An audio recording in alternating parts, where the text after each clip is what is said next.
Hello students, आज हम लोग पढ़ने जा रहे हैं डिफरेंट टाइप ऑफ वेलोसिटीज। उसमें सबसे पहले हम लोग पढ़ेंगे एवरेज वेलोसिटी। एवरेज वेलोसिटी क्या है? The arithmetic mean of the velocities, arithmetic mean of the velocities of different molecule. Different type के मॉलिक्यूल जो गैस में होंगे at a particular temperature is called the average velocity of gas at that temperature. अब इसको अगर mathematically लिखें, अगर हम ये मान ले किसी गैस में, इफ गैस, किसी भी गैस में if gas possesses n molecule, gas में जो मॉलिक्यूल हैं n मॉलिक्यूल, उनकी संख्या क्या है? n है, क्योंकि इन्होंने कहा है कि नंबर ऑफ मॉलिक्यूल्स, तो यहाँ पर n मॉलिक्यूल्स अपने मान लिए। हैविंग इंडिविजुअल वेलोसिटी, हर एक मॉलिक्यूल की अपनी वेलोसिटी होगी। हैविंग इंडिविजुअल वेलोसिटी, क्योंकि कोई मॉलिक्यूल धीमे चलता है, कोई तेज चलेगा। ऐसा नहीं कि एक गैस का मॉलिक्यूल है तो उसकी स्पीड सेम होगी, ऐसा नहीं होगा। हर एक की एक इंडिविजुअल स्पीड होती है। तो हैविंग इंडिविजुअल स्पीड, उसकी एक अपनी इंडिविजुअल स्पीड होगी। तो उसको क्या बोलेंगे? उसको हम डिनोट करेंगे उस स्पीड को C1, C2 और C3। मान लिया जितने मॉलिक्यूल हैं उनकी स्पीड इस प्रकार से हमने शो कर दी, C1, C2, C3। तो एवरेज वेलोसिटी हम कैसे निकालेंगे? एवरेज वेलोसिटी को U से, U बार से शो करते हैं। Average velocity is equal to C1 plus C2 plus C3 upon C1 plus C2 plus C3 upon, और नंबर ऑफ मॉलिक्यूल्स n तक है तो हम इसको प्लस Cn तक ले जाते हैं, क्योंकि मॉलिक्यूल्स तो n तक जा रहे हैं ना, तो हम इसको n तक ले जाएंगे और divided by total number of molecules. Total number जितने मॉलिक्यूल के होंगे उससे हम इसको डिवाइड कर देंगे, तो ये आपकी एवरेज वेलोसिटी आ जाएगी। अब अगर हम ये मान लें if C1 has velocity, C1 जो है ये किसकी वेलोसिटी है? C1 is the velocity of, is the velocity of N1। तो C2 क्या हो जाएगी? Velocity of N2। इसी प्रकार से C3 हो जाएगी velocity of N3 and so on. और Cn मॉलिक्यूल की वेलोसिटी क्या हो जाएगी? Cn तक जितने मॉलिक्यूल आपको मिलते जाएंगे वहां तक हम इसको लेते चले जाएंगे। तब हम क्या करेंगे? तब हम लिखेंगे, ये जो आपने लिख रहे हैं C1 into N1, C1 N1 plus C2 N2 plus, अब हम इसको Cn तक ले जाएंगे।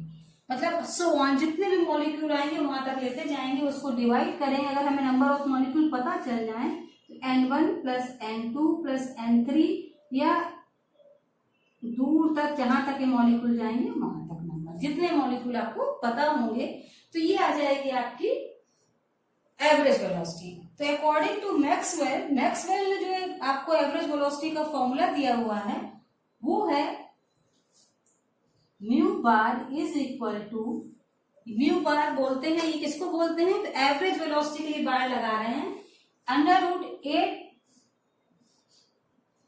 RT upon m, 8 RT upon pi m, पाई छूटिए पाई m।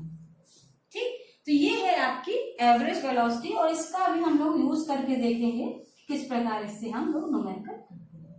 तो समझ में आया एवरेज वेलोसिटी किसे कहते हैं? तो एवरेज वेलोसिटी आपकी वो है जिसमें अरिथमेटिक मीन लेते हैं डिफरेंट टाइप वेलोसिटीज की। एक ही गैस के डिफरेंट टाइप मॉलिक्यूल है, उनकी सबकी वेलोसिटी डिफरेंट होगी, तो इंडिविजुअल स्पीड को जोड़ेंगे और नंबर ऑफ मॉलिक्यूल से डिवाइड कर देंगे तो हमको एवरेज वेलोसिटी प्राप्त हो जाएगी। इसको हम U बार से डिनोट करते हैं। क्लियर? आते हैं अब नेक्स्ट वेलोसिटी में।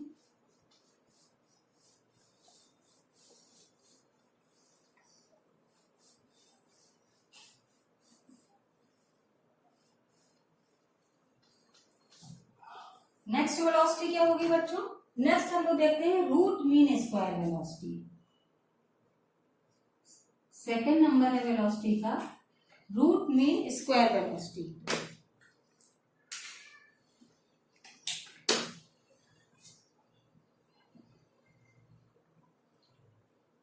Root mean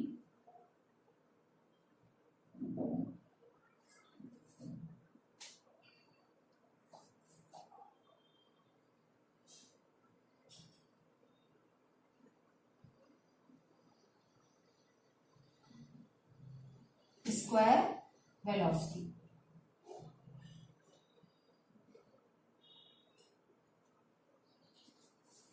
root mean square velocity बच्चों, इसको हम लोग RMS भी लिखते हैं, RMS। तो ये जो आपकी रूट मीन स्क्वायर वेलोसिटी है बच्चों, इसको हम लोग RMS भी बोलते हैं और इस पर आधारित न्यूमेरिकल हमारे उसमें सबसे ज्यादा आते हैं। रूट मीन स्क्वायर से रिलेटेड न्यूमेरिकल हमारे उसमें सबसे ज्यादा आते हैं। तो इसको हम लोग करना शुरू करते हैं। इसका फॉर्मूला कैसे आएगा, the square root of the arithmetic mean, मतलब, और इसको डिनोट करते हैं हम लोग URMS, URMS ऐसे लिखते हैं इसको, URMS लिखेंगे और ये आपके बराबर होता है अंडर रूट C1, ये वेलोसिटी है जो इंडिविजुअल मॉलिक्यूल्स हैं, C1 square plus C2 square plus C3 square and Cn square. Number of molecules n तक बढ़ गए हैं और divided by n, total number of molecules. इसकी डेफिनेशन अभी मैं इसको बताती हूँ। अगर आपके पास मॉलिक्यूल की different type of velocity C1, C2, C3 और Cn तक जा रही है तो उसको हम डिवाइड करेंगे टोटल नंबर ऑफ मॉलिक्यूल से, तो हमको रूट मीन स्क्वायर वेलोसिटी प्राप्त हो जाती है। अगर नंबर ऑफ मॉलिक्यूल्स n है, if n1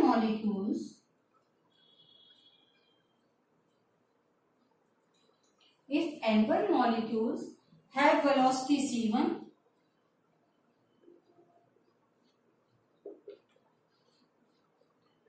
and 2 molecules have velocity C2, इसी प्रकार से N3 की वेलोसिटी C3 और नंबर ऑफ मॉलिक्यूल्स जितने बढ़ते जाएंगे उसकी वेलोसिटी वैसे ही होती जाएगी। तब क्या होगा, URMS आपका, URMS तब हम कैसे लिखेंगे, ये अंडर रूट का साइन बना देंगे बच्चों, है ना, और इसमें हम कैसे लिखेंगे, N1 C1 square plus N2 C2 square plus N3 C3 square and so on, जितने मॉलिक्यूल होंगे वहां तक, और यहाँ पे डिवाइड करेंगे N1 plus N2 plus N3 और टोटल नंबर ऑफ मॉलिक्यूल जहां तक जाएंगे वहां तक, इसको हम बढ़ाकर लेते चले जाएंगे। तो ये जो ये RMS वैल्यू है, इसको हम काइनेटिक इक्वेशन के द्वारा भी कैलकुलेट कर सकते हैं। कैलकुलेटेड बाय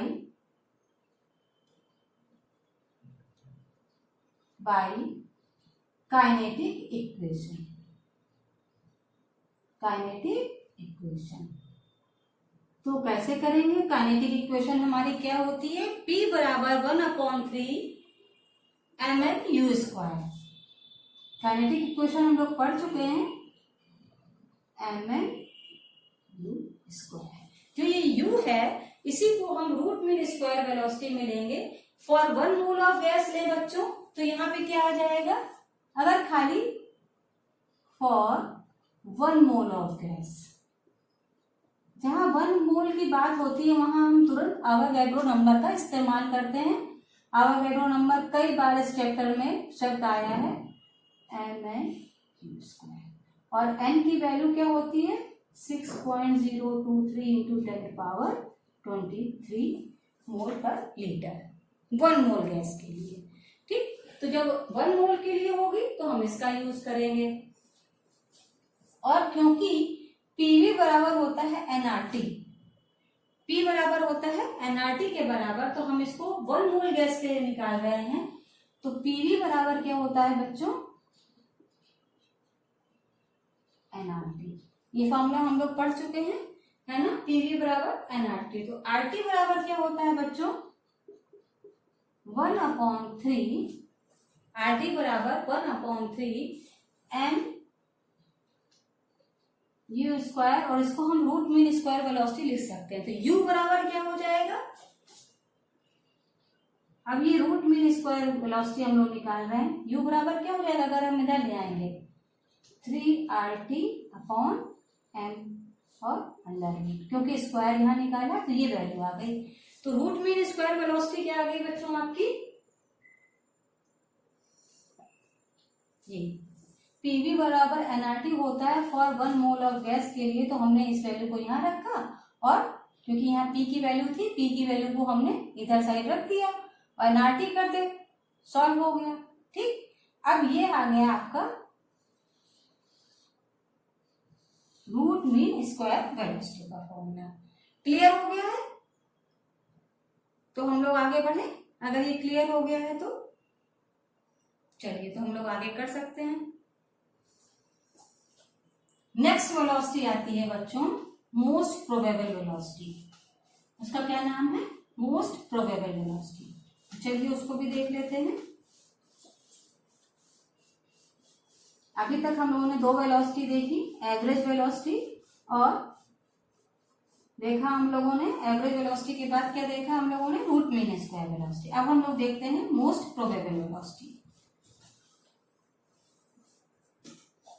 थर्ड वेलोसिटी हम लोग देखने जा रहे हैं, मोस्ट प्रोबेबल वेलोसिटी। तो इसके लिए मोस्ट प्रोबेबल वेलोसिटी को बच्चों हम लोग शो करते हैं अल्फा से, मोस्ट प्रोबेबल वेलोसिटी।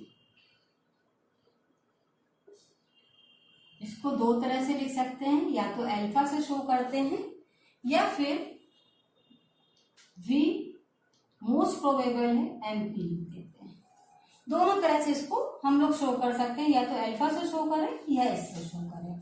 कहीं कहीं अल्फा से देते हैं और कहीं मोस्ट प्रोबेबल वेलोसिटी सफिक्स में लिख देते हैं। ठीक, तो इसका फॉर्मूला बच्चों क्या आता है, बहुत ही सिंपल है।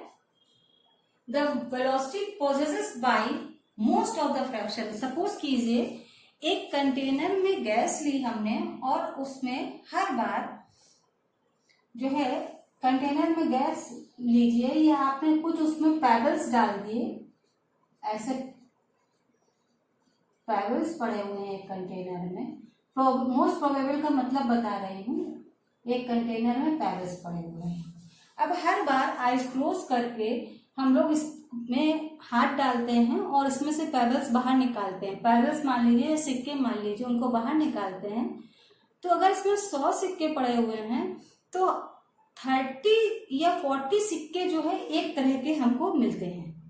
मतलब जितनी बार भी डालें, और हर बार फिर, और जब हम 30 बार हाथ डाल रहे हैं, 30 बार में हमको एक तरह के सिक्के मिल रहे हैं, और बाकी बार में कभी किसी तरह के सिक्के, 2 तरह के, कभी 3 तरह के, ऐसे सिक्के मिल रहे हैं। तो प्रोबेबिलिटी सबसे ज्यादा किसकी है, जो 30 सिक्के हमको एक जैसे मिल रहे हैं। ऐसे ही गैस में होता है कि वो गैस जिसके फ्रैक्शन सबसे ज्यादा वो मिलते हैं, उसको हम बोलते हैं मोस्ट प्रोबेबल गैस। जिसके मिलने की संभावना सबसे ज्यादा होती है, जो सबसे ज्यादा पकड़ में आ सकते हैं, उसको बोलते हैं हम लोग मोस्ट प्रोबेबल गैस। क्लियर हो रहा है? तो मोस्ट प्रोबेबल का मतलब क्या हुआ, the velocity possesses by a largest fraction of molecule, the velocity possesses by the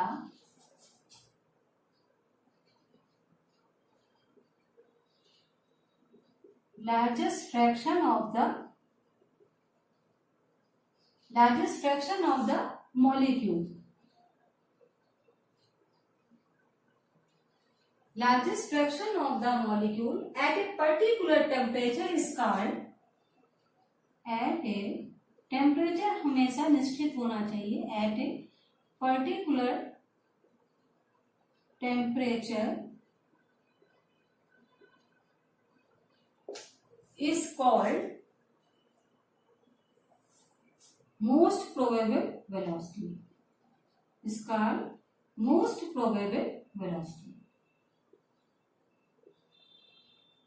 जिसके फ्रैक्शन सबसे ज्यादा होंगे वही मोस्ट प्रोबेबल वेलोसिटी कहलाएगा। तो इसका जो है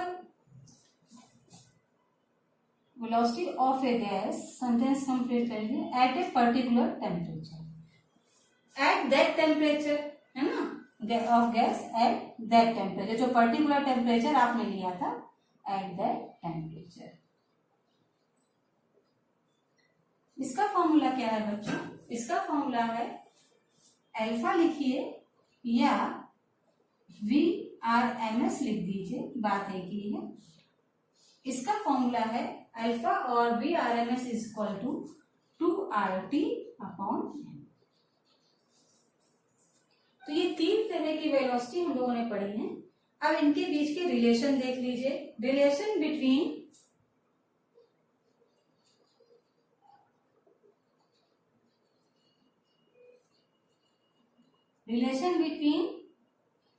एवरेज वेलोसिटी और ये तो मोस्ट प्रोबेबल है, average velocity, root mean square velocity and alpha most probable velocity. इन तीनों के बीच रिलेशन क्या है? Average velocity, root mean square velocity और मोस्ट प्रोबेबल वेलोसिटी। इनके बीच रिलेशन हमें देखना है। तो average velocity is equal to, ये न्यूमेरिकल सॉल्व करने में काम आते हैं। जब न्यूमेरिकल करते हैं तो इन रिलेशंस को लिख लीजिए। Average velocity is equal to 0.9213 into VRMS। Most probable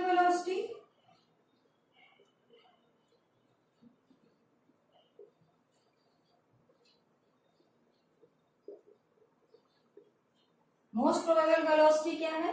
0.8165 into VRMS। ठीक है, नेक्स्ट है, ये नोट कर लिया आपने। अब हम लोग इसको बिगाड़ देते हैं और इनके बीच में रेशो निकालते हैं कि क्या आता है।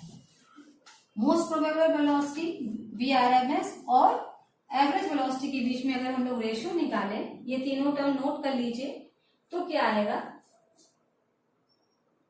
ये आएगा, अगर हम एवरेज वेलोसिटी, ये है रूट मीन स्क्वायर वेलोसिटी और ये है अल्फा, इसको हम ले लेते हैं URMS। ठीक, ये है मोस्ट प्रोबेबल वेलोसिटी, ये एवरेज वेलोसिटी और ये रूट मीन स्क्वायर वेलोसिटी। ठीक, अगर इनको हम लिखें, इनके फॉर्मूले लिखें, तो VRMS का फॉर्मूला था 3RT upon m is to most probable velocity का फॉर्मूला क्या था? 8RT upon pi, sorry average velocity का, और मोस्ट प्रोबेबल का अभी आपने निकाला है 2RT upon m। 2RT upon m, RT cancel हो जाएंगे, m भी कैंसिल हो जाएंगे, तो क्या बचेगा? √3, यहां बचेगा √8 अपॉन पाई √2। ये कैंसिल हो जाएंगे ना, सेम है क्योंकि सारे। अब √3 की वैल्यू तो आप लोगों को याद ही होगी, 1.732 होती है। इसकी वैल्यू अगर हम लोग निकाल लेंगे, पाई की वैल्यू 3.14 होती है, उसी हिसाब से निकालेंगे तो 1.96 आ जाएगा। √2 की वैल्यू होती है 1.414। क्लियर है? तो इनका रेशियो जो आता है वो आता है 1:921:0.816। क्लियर? ये रिलेशनशिप है VRMS और एवरेज वेलोसिटी और मोस्ट प्रोबेबल वेलोसिटी में। तो आज के लिए इतना ही रखिए बच्चों। नेक्स्ट टाइम पे हम लोग कुछ न्यूमेरिकल्स करेंगे इसके।